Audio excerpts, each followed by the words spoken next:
Good evening, folks, and welcome to the live stream. Hope you're all very well this evening. Let's see who we have on tonight. We have Freckle Punny, great to see you. Old Dog New Tricks, once again, great to have you on. Raven 1983, which is here, great to see you. Master Temper, great to have you on. Wim, great to see you, hope you're well. Liam is here. Chatty Rat, great to see both of you. Dave McGuinness, great to have you on the stream tonight. Make sure to check out Indie Truck Davies, the Two Davies YouTube channel. We have Young Ralph, great to see you. Mad Monk is here. Rebecca, great to have you on. Suzanne, great to see you. John O'Sullivan, great to have you on. Killer, thanks for moderating tonight. Great to see you. Hope you're well. We have 91 leads. I already said hello. Hello to? No, I didn't. 91 leads.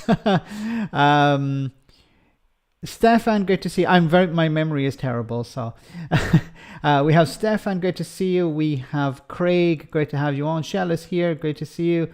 CGM, great to see you too. Hope you're well. Frederick, great to see you. Hope you're fine tonight. Wolf Pet is here up there in Scotland. We have also who else have we got? Alistair, good to see you, Alistair. Hope you're fine tonight. We have also Derek, great to see you, Derek. Mark is here. Cavan Lad, great to have you on. Jim, great to see you, Jim. Deepath, great to see you. Hope you're well. Blockit79. Alexis, great to see you. Hope you're well. Stu is here. Great to see you, Stu. Hope you're fine tonight. Sammy is on. We also have Yenitz. We have Gary, great to see you. Hope you're all very well. Cavanlad, thank you so much for that support. Very kind of you. You can send me a super chat and I'll read it out during the stream. I'll try to read out as many comments as possible, but if you send me a super chat, I'll definitely read that out. You can also support the channel just you can become a patron. It gives you access to Discord. Also becoming a member of the channel gives you access to Discord. I haven't been on Discord as much as I wanted, but I'm going to try moving forward to be more active and engaging in some post-stream chats on that. Unfortunately, the moment is a bit all over the place, but I do plan to do that in the future. Anyway, not enough of that. Let's get into the discussion for tonight. So, a non-story has become a story, of course. Angela Rayner has been put under pressure over a property she sold 15 years ago. She sold a house 15 years ago, and we're talking about a few £1,000s in capital gains tax, it seems. And the Tories are trying to use this as a tool to distract the public, of course, from their own shenanigans. David Cameron planning a return to Tory leadership. Oh my goodness, I didn't know about that.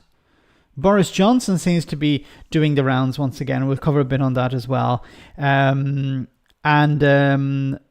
few stories to cover tonight, so I'm going to try and get through as many of them as possible. We'll start off just with this clip from LBC this morning, where James O'Brien spoke to a caller called Sarah, who's a mother of two doctors, and these two doctors have left the UK, and she explains why. My son worked in a South London A&E department where there were more police in A&E at night than doctors. As you alluded to, they were abused. They would be lucky on a night shift if there was a packet of crisps in a vending machine, whereas in Australia there is a staff restaurant, and for every shift you get a hot meal. Sarah. That's not like, root and branch reform of the NHS. That is, why don't we make sure doctors have got a hot meal? When he started medical school, would it have been anywhere in his sort of possible future plans? Going overseas? No. And I think years ago as a mum, you'd have been really proud that they both did medicine. But to do medicine, you've got to be clever. Yeah. And I wish really now they'd gone into the city or somewhere else because they'd still be here. Yeah, they'd still be here. And you miss them. It's pretty simple. Yeah, I miss them, and they would be looked after properly. My son. This is one of the things that needs to be talked about. Is not just about hiring staff, but retaining them. And you know that if the pay is decent and the conditions are good, then you'll be able to retain staff. The Tories, of course, are not interested in retaining staff. They've treated doctors and nurses like crap over the last number of years, and they're constantly running them down. What was it? Victoria Atkins said a few weeks ago about how she described junior doctors as doctors in training. Like, she doesn't know who these people are. She doesn't understand what they actually do, and she just has to insult them. Well, Russian Max is a weirdo, Magnus. There are better types of magnets than weirdo magnets. No, but it's in order to, and it's the same with social care, and it's the same. And I keep banging on about this when it comes to social care. If you want to deal with the problem of social care, you need to recruit staff, but you also need to maintain them. But when it comes to recruiting, if you're putting up barriers to recruiting, it's going to make it more difficult, obviously. So the idea that, well, you can come to look after elderly patients, but you're not allowed to bring your family. We don't want you bringing your family. So if there are other countries who are desperate for carers and they say, yeah, you can bring your family, where are you going to go? So the Tories on the one hand are saying that, yeah, we're going to deal with the vacancies in social care and we're going to deal with the vacancies in the NHS. But we're going to make sure that anyone who's coming to Britain is not allowed to bring their family with them. So they're not interested in actually dealing with the problem. It's the same as when they talk about the strikes. They say, you know, we're trying to deal with the strikes. They could stop the strikes from happening in the first place if they actually gave the doctors and nurses, junior doctors, consultants, barristers and others in different sectors, if they gave them decent paying conditions. The same with the rail staff. The rail staff were on strike because of pay and conditions. We saw how the government intervened in the discussion in the negotiations between the trade unions and the operators for ideological reasons. They don't want staff to be paid well because this eats into profits. They want to maximize profits for the private sector and cut wages or whatever for the public sector. The private sector looks after the staff they need and increase wages when required. We need NHS doctors and nurses, but the Tories can't even keep their wages in line with inflation. But they're happy to spend huge amounts of money when it comes to immigration. £500 million dumped in Rwanda. And not one, this is what pisses me off about the media as well. Not one journalist asked Rishi Sunak or Suella Braverman or anyone like that, how are you going to pay for it? You spent £500 million in Rwanda. How did you pay for that? How are you going to pay for that? But as soon as we want to spend, like the opposition say we want to spend money on free school meals, for example, the first question from journalists is, how are you going to pay for it? You know, even Keir Starmer today introduced a new policy, or he talked about a new policy of maintaining or increasing defense spending. And did any journalist ask the question, how are you going to pay for it? Why is it always when it's about people, spending money on people, the first question is, how are you going to pay for it? When it's anything else, no questions asked. Is it some sort of agreement? I don't like to go down, rabbit holes here or be a tinfoil hat merchant, but is there some sort of agreement between the media and politicians that you don't ask questions? You don't ask the question, how are you going to pay for it when it comes to, for example, military spending? But as soon as it's something for ordinary people, even if it's a few million quid, like free school meals that cost buttons in the grand scheme of things, as soon as you mention that, well, how are you going to pay for that?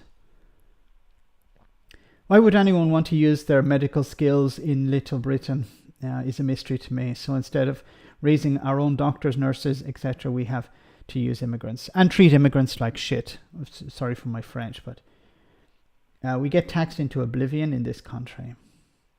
Already the Scottish government worked with the doctors and nurses, hence no strikes. Exactly. So, if the doctors and nurses say, look, we're not happy with our paying conditions, if you want to avoid strikes, which of course is going to damage the NHS, it's going to increase the waiting list, let's call a spade here, it's going to increase the waiting list. If you want to avoid that, then you negotiate a good deal for the doctors and nurses. You avoid strikes.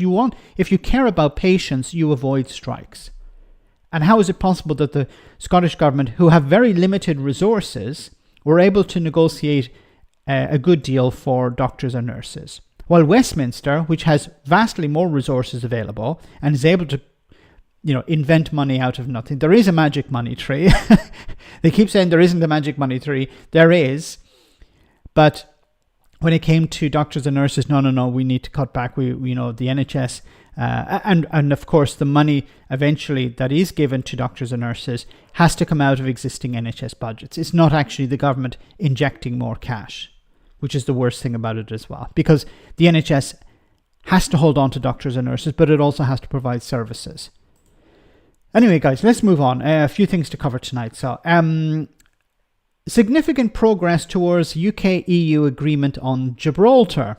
So, Foreign Secretary Lord Cameron, who may be returning to frontline politics, it seems, has been. It's like nostalgia from the 1980s or 1990s. €2 the swear charm. Yes, I'll do that. A Scottish whiskey and oil keeps this island afloat. Time we were off ski. Yes, but Scotland is too poor, they say, to go it alone. With all that oil and gas and offshore wind, for example, and onshore wind, I believe, as well. Anyway, it says here, in terms of the territory's post-Brexit relationship with the EU remains unresolved. A statement released by the UK, Spain and the EU after the discussions struck a positive note saying significant progress has been made towards the UK-EU agreement. Reported sticking points between the sides include the rules for Gibraltar's border with Spain and the EU, and Madrid seeking greater management of its airport. Gibraltar is a British overseas territory, but this sovereignty is disputed by Spain. Now, this is something that, of course, a direct result of Brexit. There have been, of course, for many years, a back and forth between Britain and Spain over Gibraltar. But now, since Brexit, well, Britain doesn't have the EU on its side. Like when it was a member of the European Union said, look, we don't want to get involved in internal disputes. But now this is not an internal dispute. This is a dispute between a member state, which the EU is obliged to work on behalf of, and an external state, a third country. So the EU is, of course, going to be on the side of Spain here, when before Brexit, the EU was on neither side because it was a dispute between two member states. But of course, the EU doesn't want problems with Britain. It wants to have, an agreement taking place, so it will try to facilitate that. But when push comes to shove, as I said before, the EU will of course defend the member state over the non-member state. European Commission Executive Vice President Mara Šefčovič, Spanish Minister for Foreign Affairs José Manuel Arberes, and the UK Foreign Secretary David Cameron, together with the Chief Minister of Gibraltar, Fabian Picardo, met in Brussels on Friday, the 12th of April, the European Commission statement said. This was the first meeting in this format. Discussions took place on a constructive atmosphere with significant progress achieved. Credit to Rishi Sunak where credit is due. Rishi Sunak, of course, has tried to build a better relationship with the European Union. We've seen it with the Windsor Framework, and it has to be contrasted with Boris Johnson and Liz Truss, who just wanted to take an antagonistic approach to the European Union. So, look, David Cameron going there to speak with the European Commission and Spain is a good thing. Okay, I'm not saying that these are great people or anything, and they it should be cheered. But the bar had been set very low. Okay, so anything better than Boris Johnson and Liz Truss, is a good thing.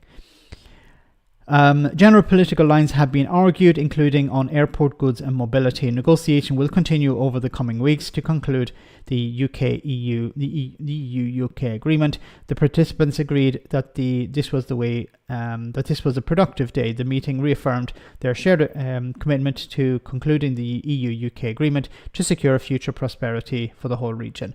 So the issue is that Gibraltar is part of Schengen, but Britain is not part of Schengen, obviously.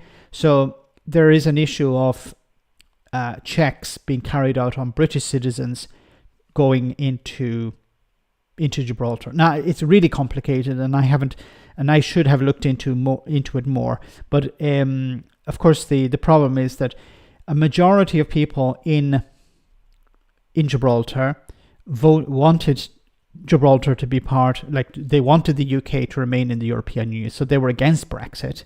A majority, 97% or something, were against the idea of Brexit, so they wanted the UK to remain. And they know that Brexit is a bad thing for Gibraltar, but they can't have any, just like Northern Ireland, Scotland, they have no control over Westminster. So they are suffering the consequences of that, although they're in a much better position than the UK is. So in order to maintain a sort of freedom of movement between Gibraltar and Spain, because many people in Gibraltar, work in Spain and vice versa.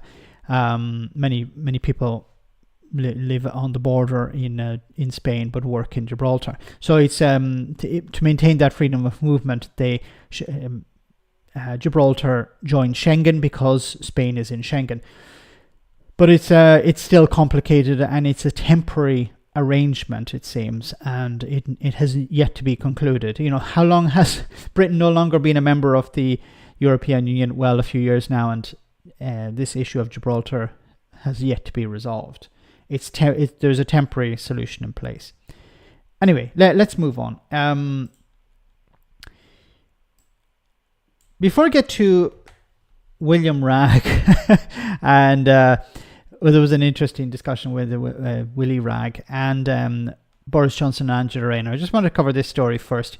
So it's friend of the Sunday roast, Femi. So here's a question for you. Was on Good Morning Britain this morning, where he was discussing immigration or stopping the boats with a Tory. Is it time to stop giving money to France to halt small boat crossings? We're asking this because ITV News filmed a group of migrants sprinting across beaches in northern France while French police stood by and failed to prevent them from setting off for UK shores. I mean, not just failed to prevent them, didn't even particularly look in the image captured as though they were trying, did they? I think that's what's on. That's what the images look like. Last year, the government committed to giving France almost £500 million over 3 years to help curb the crossings. Political activist Femi Olawole believes the money should be spent on helping rehome refugees safely, but former government advisor Charlie Rowley says the money isn't going to waste. Femi, let's come to you first. Let me just respond to Chatty Rat in the chat, who says, not complicated, Max. It's either passport controls at the border or passport controls in the airport. So as most, if British people are coming to Gibraltar by air, they'll have to get the passport checked there. While if they're crossing the border, they'll have to have the border. But I believe it's the case that they don't. The Gibraltarians don't want to have checks on the border because obviously they would get checked as well. I mean, look, France, we have got an issue here, and we can get into some of the reasons how we've got there, but the fact is there is an issue, and that needs to be sorted. It is partly France's responsibility. They have been paid an awful lot of money. Looking at those pictures, it would appear that they are sort of washing their hands of it. I just find it incredible that the very existence of this government is based on the idea that we should be controlling our borders, not the EU, and now suddenly the same government is complaining that the EU isn't controlling our borders. But what this really is about is the fact that this government, yet again, spending millions and millions of our money on the and burning it on the altar of sticking it to migrants when ordinary people are struggling to pay their bills, whether it's spending £500 million on French police, which doesn't work, whether it's spending £169,000 per refugee to send them to Rwanda, which hasn't worked, or whether it's even Brexit in terms of controlling immigration that's caused major labour shortages, which has made our economy worse, again, during a cost of living crisis. Every time this government says they're tackling immigration, it just leaves the British people with another bill to pay. So what do you think? Well, the UK left the EU, it didn't leave Europe, and there is a whole migration problem happening, not just in the UK. but Brexiteers said If we leave the European Union, we'll be able to deal with immigration. We'll be able to bring down immigration. Farage, Boris Johnson, Jacob Rees-Mogg and others said, if we leave the European Union, we'll take back control of our border. Remember, that was take back control. Nigel Farage and his freaking bloody poster said we need to take back control. You know, what was the breaking point poster? If we don't leave the European Union, it's going to be filled with Turks and Eastern Europeans and stuff like this. This was the rhetoric at the time. Can't turn around now and say, well, no, nobody really suggested we were leaving Europe. UK, but right across Europe. So every country has a responsibility to deal with that issue. You're absolutely right. The money is going to France, but it is a French problem. They have to help because the UK taxpayer is funding that support for France to help try and stop those boats coming over to the UK. If you're not funding that project, you'll end up funding the hotel costs, which the UK government is trying to close down, because it's not fair on the UK taxpayer to spend that £6 million a day on hotel accommodation for people that... Then process the claims. Why won't you process the claims? If you invested as much money in hotels, like some of these hotels are of course being run by Tory donors. So, somebody's back is getting scratched there. But if you truly care about stopping the boats and stopping putting people in hotels, then process the claims. Come into this country illegally. Those aren't the only options, though. If they spend that money on actually processing people on time, like France and Germany process their refugees significantly faster than we are, then those people could then join the UK population, enter our labour force, and given that we have major labour shortages, that would actually help people here right now. Well, there's no doubt that obviously the UK government will say that it's investing more in terms of those processing requirements. They're recruiting more border force. They're obviously giving more money to France to help stem that problem. But it's about fairness. You can't just come into the UK illegally. I mean, back in 2020... It's not illegal. It's not... I really wish somebody would ask this freaking question. As soon as they say illegal, I would say, well, then why aren't they being arrested and put in prison? Because if they've done something illegal, normally you're arrested and you're put in prison. That's how illegal works, no?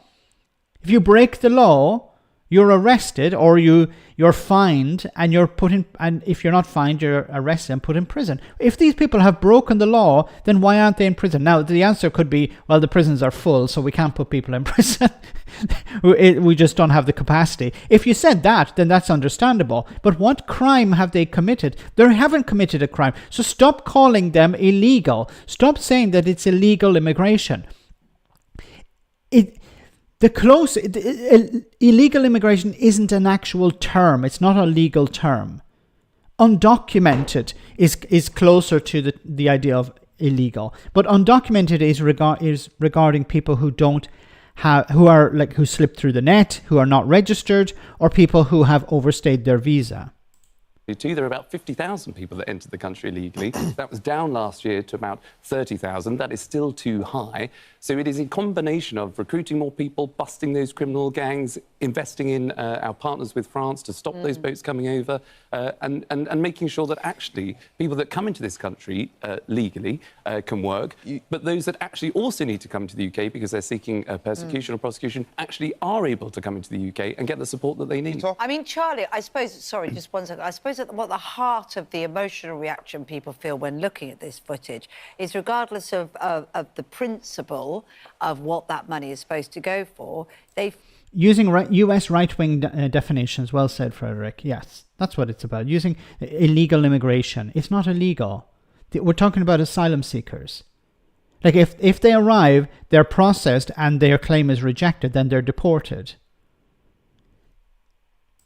Feel diddled because it looks like the French police aren't as proactive as they should be in stopping, apart from anything else, those poor souls risking their life. And also, you can't stop people who want to get to Britain.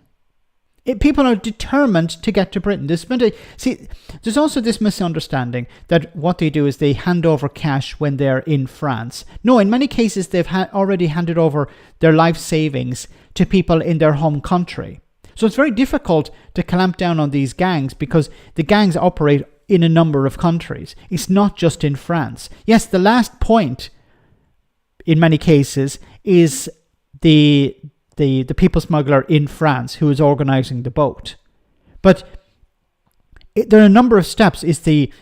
Many people are getting into debt in some cases when it comes to getting out of the country, getting onto a truck or whatever, travelling across Europe, and then eventually getting to Calais or wherever.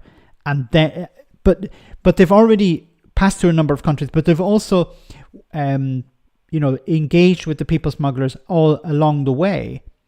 But in many cases, it starts in their home country. So how are you supposed to clamp down on that?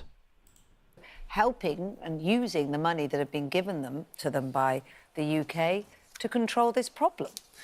That's absolutely right. And there are two issues there. One, you've got, yes, a lot of people that are coming in over in those small boats. A lot of them are economic migrants. That's why there's a 90% returns rate, the government would say, with countries like Albania, to return people that come to this country illegally. But you're right, there are people that make that perilous journey because of desperation and need. But it's about busting those criminal gangs in the first place that do that. You only do that by working very closely with France, on the back of the money that we're giving them to help solve that problem. But if they're failing to do that, that's a very tough conversation that needs to be had between the Home Secretary and the Prime Minister of the UK, President Macron. We should say, continue a minute, Femi. Muslim Reaver says, why would they stop them? Why would the French stop people if the people don't want to be in France? Like, think about it from their point of view. Somebody who doesn't want to stay in France, they're trying to get out of France, and the French are being told by the British, here's some money to stop these people from leaving your country. But they don't want to stay here. It doesn't matter. Try and keep them there. See, what you could do is you could try and process the claims in France. And the French government has said, yeah, we're happy to open a processing centre in France. So people wouldn't have to cross the channel. They could be processed in France. And perhaps you could work with France. You'd have to pay some money, of course, for this. But perhaps people could be deported from... Now, I don't know the legality of this, but it potentially could be possible, if the French government agreed to it, to deport people from France to another country. But the problem with this is, then it takes away this fear aspect. Because the Tories need to keep immigration alive, the issue of immigration alive, because it's all they really have.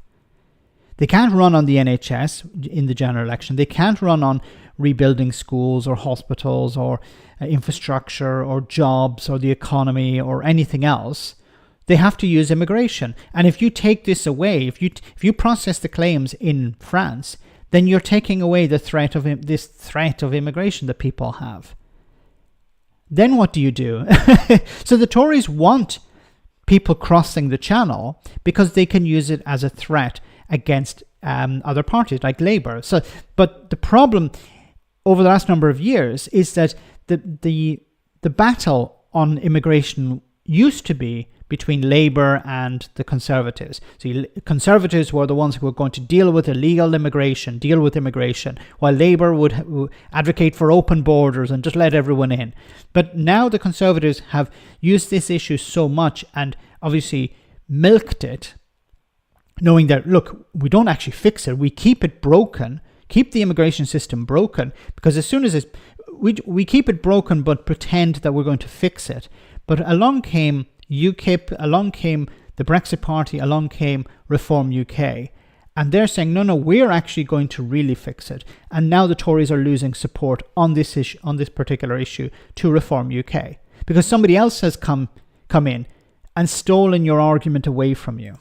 Just, you need to say... sorry, thank you so much for that super chat. Even if their claim ends up being rejected, then they'll be in the country unlawfully, not illegally. They're ended up thus without breaking any laws. Yes, yeah, they haven't broken any, so it will be unlawful but not illegal. French police told ITV News on the day that ITV News were there filming that they had intercepted more than 600 migrants. They made 2 arrests. And the reason why they didn't intervene as much is that they think their officers are at risk of physical assault, and also it's a policy for not interfering when people are in the water in order to prevent causing further chaos that could lead to drownings. You can understand that to a certain extent. Femi? I was going to say, you talk about fairness. Have we really been fair? Because these people wouldn't get onto these dangerous boats if they had safe and legal routes. So all the Braverman has actually confirmed that there aren't safe and legal routes for them to get to the UK. And when you consider just how insane it is that right now, Sue Braverman confirmed that there aren't, and consider that right now we actually make the Middle East. Well, she didn't actually confirm, but she wasn't able to answer the question. She was given a scenario. I think it was from Eritrea, somebody from Eritrea. If they were, how would they come to Britain via safe route? And she couldn't answer the question, and she got her minister or somebody within the Home Office to try and answer the question, and they crashed and burned as well, because there are no safe routes. So when the Tories talk about safe routes, they're talking about maybe from Ukraine. There used to be safe routes from Hong Kong. There used to be safe routes from Afghanistan, but they're gone now, of course. And what's the other one? There was another country. Ukraine, maybe it was just Ukraine and Hong Kong. So I think those routes have also been closed off. But there was a time when they were safe routes. You notice that people, to understand the safe route, Ukrainians didn't have to cross the channel in a dinghy because they could actually go directly to the UK. The Ukrainians were not being told, why aren't you claiming asylum in Poland? It's the nearest safe country. The rhetoric when it came to Ukrainians was completely different. The Tories were not helping bring people in. They were offloading responsibility onto ordinary citizens who were actually opening up their homes to Ukrainians. But that was a safe route. People could fly into the United Kingdom and claim asylum and claim refugee status in Britain from Ukraine because it was no longer safe. But you can't do that from other countries. So it's who'd want to stay in France? It's not because if imagine you arrive in France and you don't speak French. Your family, friends are in the United Kingdom and you speak English. Why would you want to stay in France? You have no connection there. It's the same as, like, if I were to wake up tomorrow in a country where I don't speak the language, I'd be in a difficult situation. I'd prefer, if I was to be randomly dropped in any country in the world, that it would be a country where I speak the language, because then I can move around, I can communicate with people.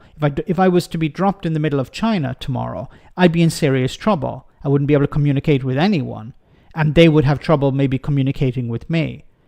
So I'd prefer to be a place where I'm close to my friends and family. That's why many asylum seekers want to get to Britain. But the vast majority who claim asylum asylum seekers in France stay in France. They're not interested in going to the United Kingdom. The Tories and their supporters try to paint this picture of everyone who's in France wants to get to the United Kingdom. Everyone who's in Europe wants to get to the United Kingdom, which is not true. There's no evidence to back that up. Anyway, guys, we're about halfway through the stream, so I'm just going to take a short comedy moment. Hope you enjoyed this. I'm sure you will. And we'll be back in just a jiffy with more serious stuff. However, some of the criminal justice bill's proposals have caused much consternation, not just amongst homeless charities, but also among many leading Conservative figures. Let's take a look at the details. Did you know this? Before the 2019 election, the Tories pledged to end rough sleeping in England by 2024. And I thought, wow, come on, let's do it. Let's do it. In 2022, Parliament voted to repeal the Vagrancy Act of 1824 with something a bit more, modern. And I thought, finally, a government that is finally going to seriously tackle this issue. Finally, we won't still be treating the homeless like they did in Victorian times. But when they pledged to stop homelessness, I didn't realise they were going to stop it by banging them all up in prison.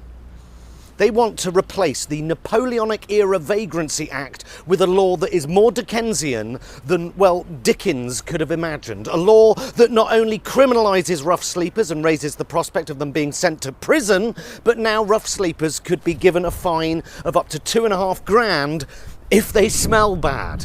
I mean, you gotta laugh, right? You gotta laugh, or you'll throw a fucking brick.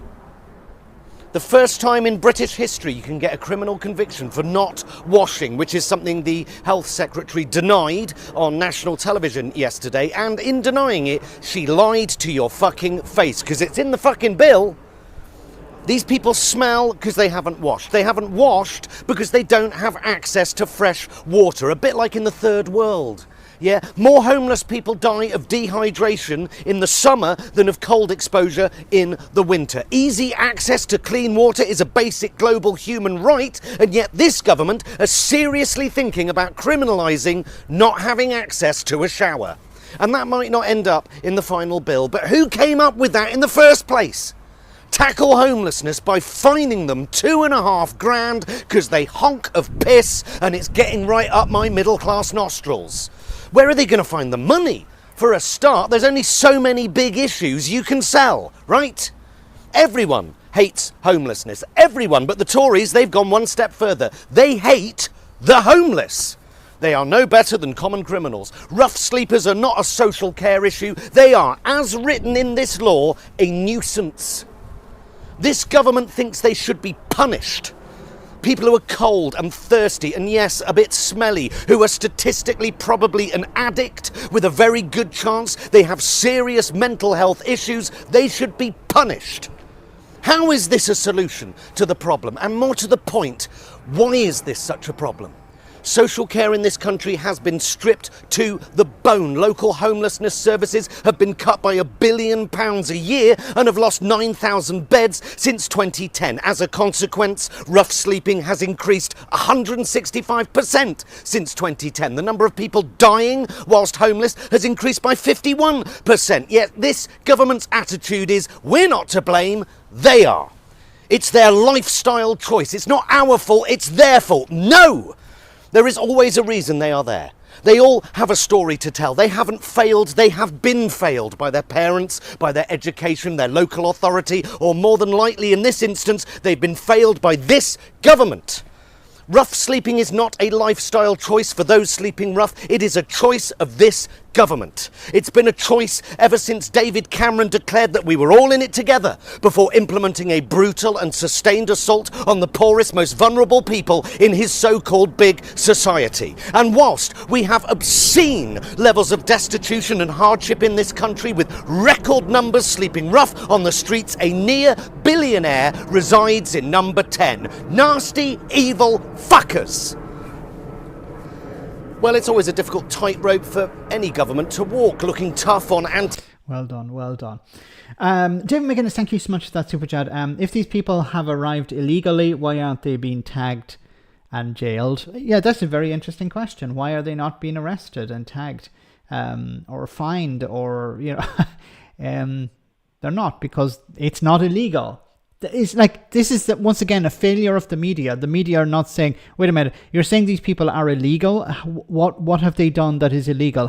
What crime have they committed? But that question is never asked. We never get a response to it because the question is never asked.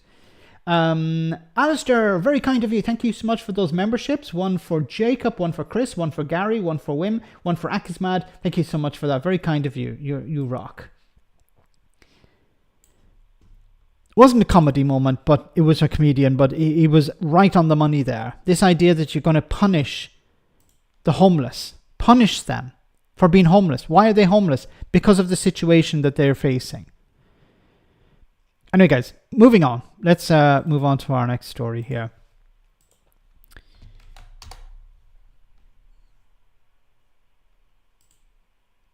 Yeah, he's been... So, William Wragg, remember William Wragg? He's the senior member of the 1922 committee. He eventually resigned. He was not fired. Rishi Sunak is too spineless to fire him. So he resigned.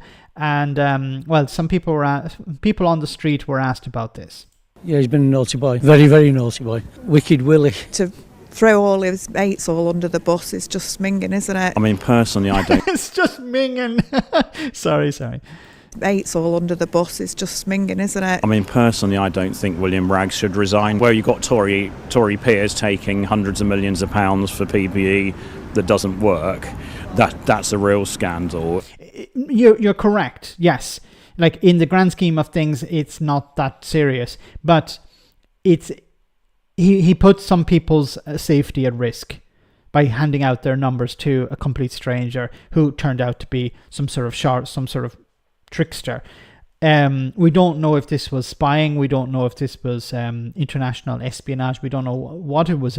We still don't know who this person is. So it is quite. It's not like what he did was embarrassing when it came to the photos. But sharing information, personal information like this, to a complete stranger is actually quite serious. William Wragg being involved in, inappropriate behaviour in pictures, that's a kind of failing of the heart, I think. He should be sacked. He's drawing his MP's salary, quite happily to do that till August, is it? Or the next general election. He should go. The Conservative Party stood by him. Rishi Sunak didn't remove him from the party, and Jeremy Hunt called him brave. What do you think of that? Rubbish. Why is that? Totally. Well, Sunak can't be trusted, can he? He's getting a load of money out of the NHS through Emphasis and his wife's father's company. £540 million contract, so... He's obviously made a very bad judgment, which brings into question, is he fit to be the MP? He's not fit to be the MP. Brad, thank you so much for that super chat. Given that all these MPs get caught in ironic name scandals, I expect the next victim will be Peter Bottomley.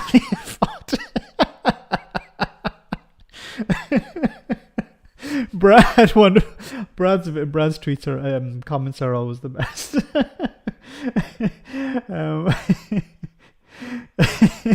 What will Peter Bottomley be into? Oh my goodness. Moving on. No, it's moving from one bottomly to another bottomly. Boris Johnson. Oh my goodness. So Boris Johnson why is Boris Johnson giving speeches? Why has he been invited to rant and rave about things? Here he is once again this year talking about how a Brexit benefit was the vaccine rollout. And since if you look at the vaccine rollout, which again was very kindly mentioned at the beginning, the reason we had the fastest vaccine rollout in Europe was because we'd come out of the EU. And people forget this, and you will not hear this from the media and I don't want to sound paranoid, but it's true. We came out because we had a approval for Pfizer and AstraZeneca about 5 weeks ahead of anybody else. UK was the first country to put a vaccine in anybody's arms anywhere, and that was because we had come out of the European Medicines Agency and we weren't part of the European Vaccines Programme, and it drove our friends in the European Union absolutely nuts. They went potty with indignation. Let's turn to the next question. Andy Woodcock from The Independent. Good morning. Good morning. A couple of things. We appear to be getting authorisation for this vaccine ahead of our friends in Europe. I was just wondering, does the fact that the UK is no longer part of the EU, did that make any difference to the speed with which you were able to complete your authorisation? We have been able to authorise the supply of this vaccine using provisions under European law which exist until the 1st of January. So our speed or our progress has been totally dependent on the availability of data in our rolling review and the rigorous assessment and independent advice we have received. So I hope that clarifies the point about the European relationship. And he's still doing it. He knows it's a lie. The people in the audience know it's a lie, but he still repeats the lie. Like, at what stage will people stop giving money to Boris fucking Johnson? Okay, I'm trying to avoid, but this charlatan, interviewed, brought on to give speeches. Why? Why are people giving him money? He's a charlatan. He's a crook. He's a coward. He ran away from his own by-election. And you have Tory ministers and Tory backbenchers and Tory supporters saying, yeah, we need to have Boris Johnson back. Boris Johnson was stabbed in the back Boris Johnson ran away from his own by-election. He claimed, and his supporters claimed, that he was the greatest prime minister since Churchill. He had massive amounts of support. He couldn't even win his own frigging by-election. He ran away with his tail between his legs, like the coward that he is, the charlatan that he is. And where did he go? He went off to America to speak to idiots there and charge huge sums of money. And these idiots hand over their hard-earned cash to this charlatan. It's like Nigel Farage as well. Nigel Farage saying, well, if Brexit turns out to be a disaster, I'll leave the country. He's still there. He has his own show on GB News. And he's still going around the US telling people how Brexit is great and how, they need to support somebody like Donald Trump. Like, at what stage will people wake up and smell the coffee and realize these people are just charlatans, liars, and crooks, grifters? They're always looking for more money. They're never satisfied. They're not brave people. They're cowards, charlatans, crooks. That's all they are. I really don't understand the attraction to Boris Johnson has. What is this charisma that people keep talking about? Because he's good with words? He's able to lie? Like the fact that he lies and people don't call him out on those lies, and then he lies again, and then he's not called out, or he's called out by people like me and others who say these are lies. But for most people, it doesn't seem to make any difference. I really don't understand this. Like, can you imagine anyone else in any other walk of life where they had been discovered to have lied? If they hadn't gone to prison, they would have disappeared. But when it comes to politics, it's like people love these lies. Love Boris Johnson because he keeps lying to them. Sorry, I just don't get it. Can you imagine if you had bought a car from a liar and a charlatan, and they said, yeah, this is a wonderful car, it's a great deal, and then you drove it down the road and it broke down, and then you took it back and they told you it was your fault. The car broke down, and you checked and there was no working parts inside. There was no engine. Like Brexit, there was no engine in the car, and they told you it'd be like a Ferrari, and it was a Reliant Robin with no engine. And instead of actually criticizing the people who sold you the car, you went back and bought another one from them. Anyway, Alexis, thanks so much for that super chat. If one can get arrested for smelling, does that mean that if I let a silent and deadly one go in public, I'll get arrested? It's possible. It's possible.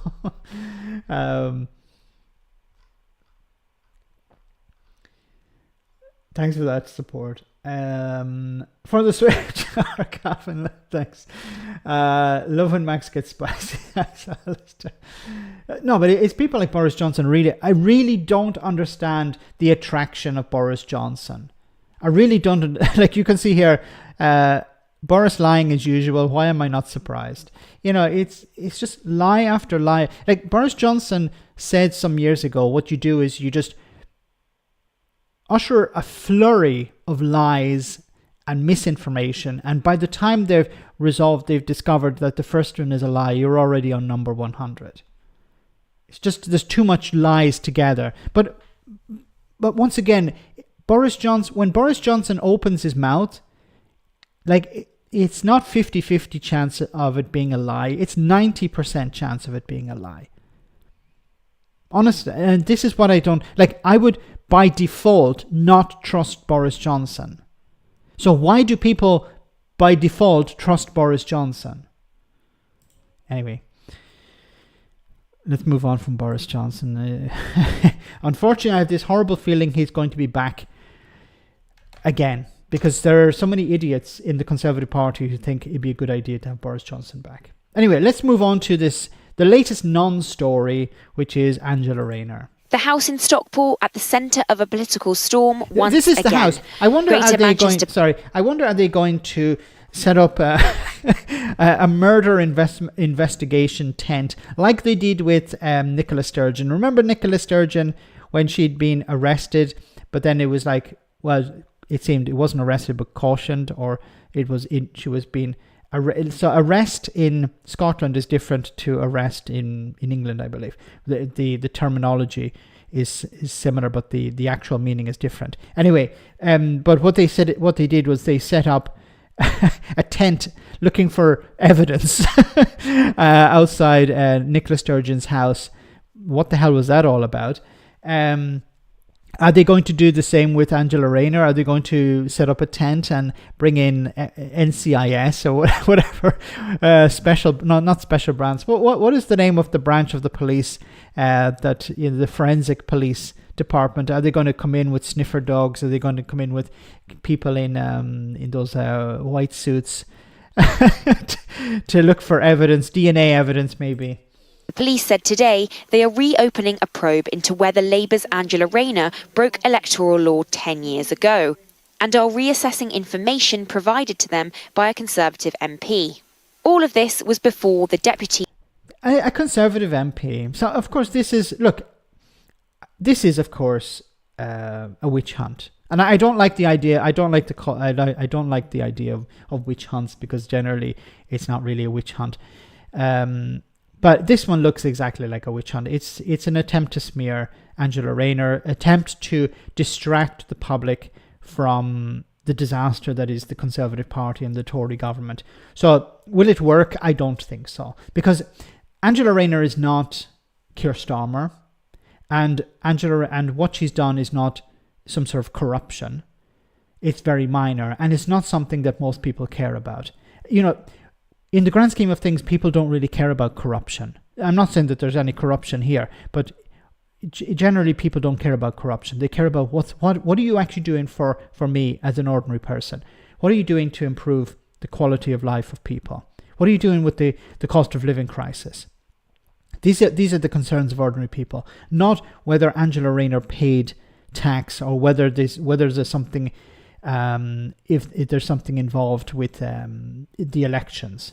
The Labour leader became an MP when she said this was her principal property, and so it was where she registered to vote. Police are now investigating whether she might have actually lived here, a mile away, at the home of her then husband Mark Rayner and their children. Did you know that Angela Rayner used to own a property just over there? No, not until today. Neighbours we spoke to at both residences told us they don't really remember her at either. No, nobody's ever mentioned it, but, you don't always know, do you? So, yeah, it's quite a close-knit area, but I've not heard about that. The Labour leader Keir Starmer has always insisted she's done nothing wrong. We welcome this investigation because it will allow a line to be drawn in relation to this matter. Meanwhile, the Conservatives have been putting the boot in, the party chairman writing to Sir Keir Starmer and Rayner earlier this week. It's not acceptable to ignore it, and it's not acceptable for Keir... This guy! God. Like the worst person they could have brought, apart from maybe Boris Johnson, but the worst person they could have brought, Grant frigging Shapps. Michael frigging Green. You're talking about fraud. Jesus Christ.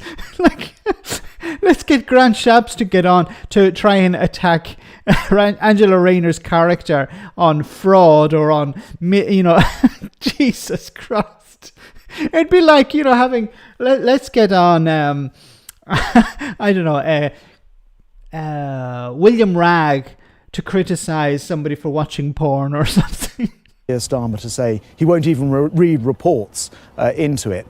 This is something which is a serious matter. I think Angela Rayner has done the perfect thing here. She said she will stand down if found to have broken the law. So it's obvious that she hasn't broken the law because she's got legal advice on this, and I imagine the legal advice is pretty good.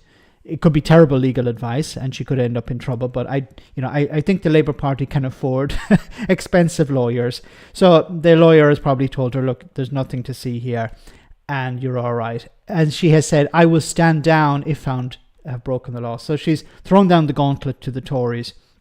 And of course, this is just an attempt to smear. It's an attempt to distract the public. But Grant freaking Shapps.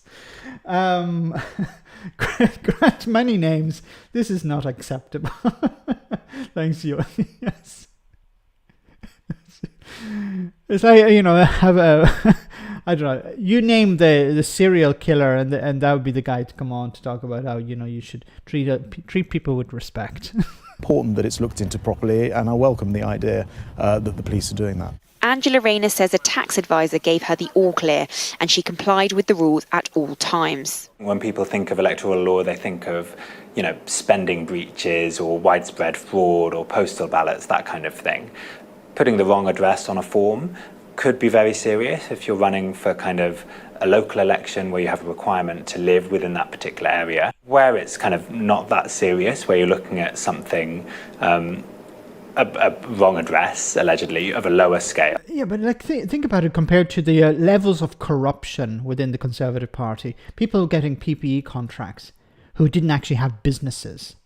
People who donated to the Conservative Party and won massive contracts worth hundreds of millions of pounds. No mention of that.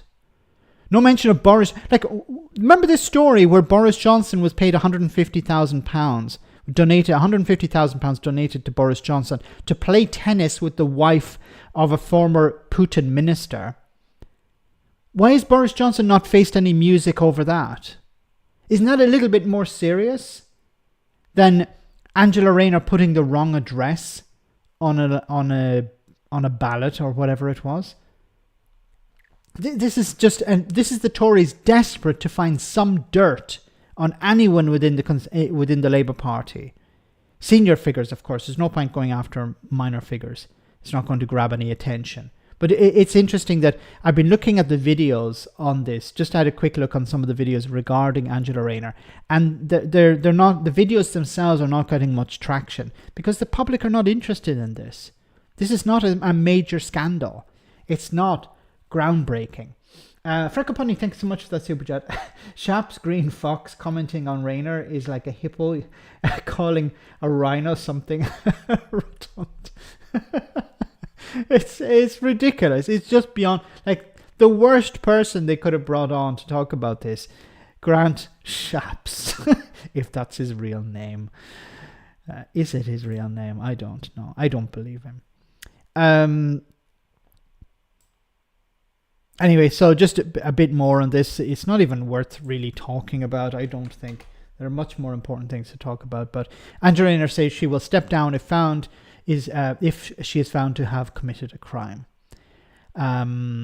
Greater Manchester Police confirmed earlier on Friday that it was re-examining allegations the deputy Labour leader may have broken electoral law over information she gave about her living situation a decade ago. So this is not related to the house.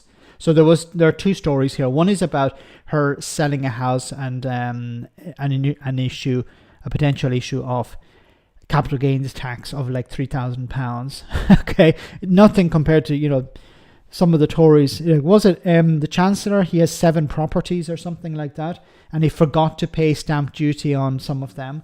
As you do. No worries there. No mention of that.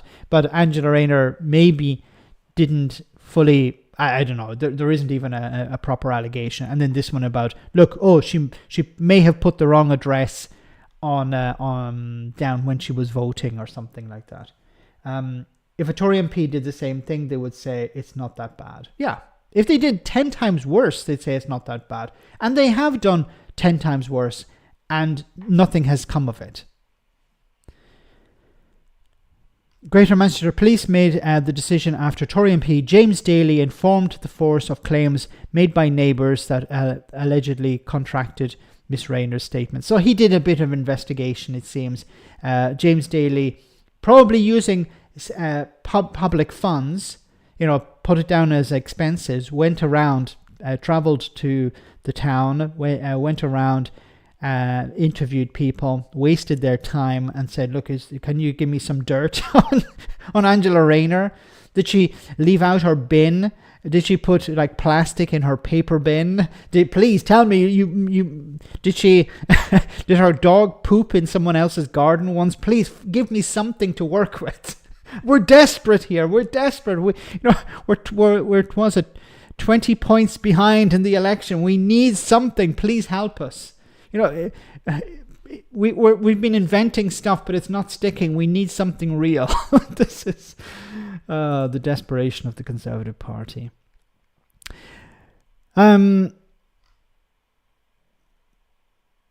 so we're actually at the end of the live stream for today. So I want to say thank you so much to everyone who came on. Thank you so much for your support. Thanks to the moderators for doing a wonderful job as always. Have a great weekend. See you on Sunday, the Sunday roast. We have 2 wonderful guests from 2 different sides, which was very, very interesting. 2 different takes. So were there sparks? Well, you have to wait and see.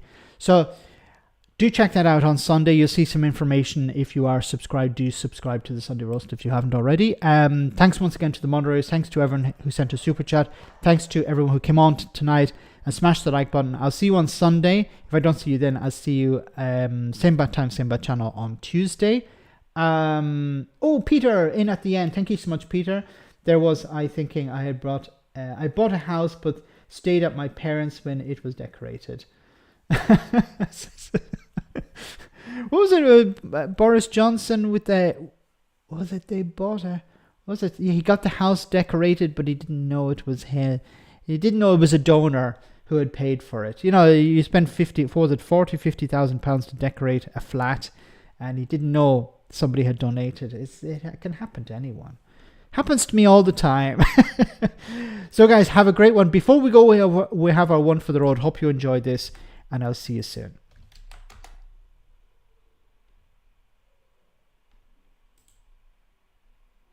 Former Prime Minister and indiscriminate sperm distributor Boris Johnson appeared at events in America and Canada this week, where he hinted at a return to politics. Our comebacks, rebounds, and oh god not him again correspondent Jonathan Goodenough has more. Yes, that's right. As the local elections campaign heats up like a frozen chicken over a candle, the last Prime Minister but one was back on stage to remind us what we've all been missing. And what's that? A deliberately scruffy man who thinks that using deliberately bad French is funny. What did he say? Donnez-moi un break. Zoota law. But what did he say about coming back? He said he might run for election again, but only if he felt like he had something useful to contribute. Such as? Well, unless it's a well-worn after-dinner speech or a few half-hearted columns, it's hard to know. What's his attitude to Donald Trump these days? I think that could generously be described as complicated, and ungenerously, confused. In what sense? Well, Johnson criticised Trump's election denial, but said he hoped he would be more pro-Ukraine in office than he might currently appear. This despite the fact that Republicans loyal to Trump in Congress are blocking all aid to Ukraine at the moment. Yes, Johnson seems to think that Trump would change his mind in office and take on Putin,